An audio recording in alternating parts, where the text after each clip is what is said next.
Parliament चल रही तो बताते नहीं आप, बताएंगे नहीं आप पार्लियामेंट को, माने पार्लियामेंट को आप डाक में रखेंगे, अंधेरे में रखेंगे।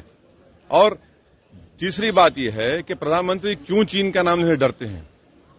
लीजिए ना नाम आप, आपने तो उठकर जाकर हाथ मिलाया था चीन के लीडर से, देख लिया आप नतीजा क्या निकला।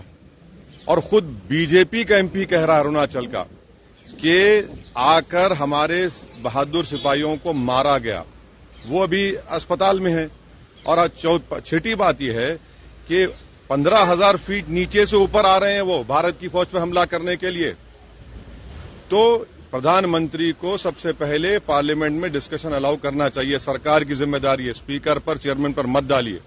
देश जानना चाहता है कि देश के प्रधानमंत्री आखिर इतना क्यों डर रहे हैं चीन का नाम लेने से। पॉलिटिकल लीडरशिप नहीं दिखा रहे हैं, कोई सवाल नहीं उठ रहा है हमारी बहादुर फौज की बहादुरी पर। यहां पर बुजदिली के मजाहिर अगर कर रहा है तो देश के प्रधानमंत्री और सरकार कर रही है।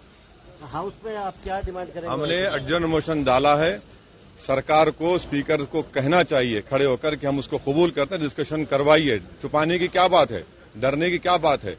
देश के प्रधानमंत्री के पास 56 इंच का सीना है तो दिखाइए, पॉलिटिकल लीडरशिप लीजिए, चीन को हटाइए उस जमीन से जहां भारत की जमीन है, जहां पर चीन कब्जा करके बैठा है। और डोकलाम में प्रधानमंत्री ने कहा था कि डिसएंगेजमेंट हो गया, कहां डोकलाम में डिसएंगेजमेंट हुआ? चीन बैठा हुआ है वहां पर आज भी डोकलाम में। रक्षा मंत्री बयान देने वाले हैं आज 12 बजे। बयान नहीं, हम डिस्कशन चाहेंगे। बयान देकर भाग जाना कि सरकार की बुजदिली होगी पीठ दिखाकर। आप डिस्कशन करवाइए, सुनिए, हमको अपनी बात रखना है।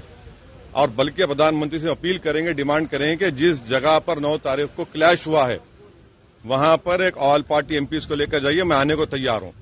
असद साहब, वजह क्या मानते हैं आप? हाँ? तो आप क्या वजह मानते हैं कि बार बार चीनी सैनिक इस तरह की हिमाकत करते हैं? हिमाकत इसलिए कर रहे हैं क्योंकि देश के प्रधानमंत्री कमजोरी को जान चुके हैं। वो चीन जानता है कि प्रधानमंत्री कभी भी इस बात को नहीं मानेंगे कि चीन भारत की जमीन पर कब्जा करके बैठा है। उनका इमेज। अस्सलाम वालेकुम, हेलो, हाय, आदाब एवरीवन। दोस्तों, मैं आपका दोस्त शहबाज खान, आप देख रहे हैं TNT न्यूज और देखते रहिए TNT न्यूज। Thank you.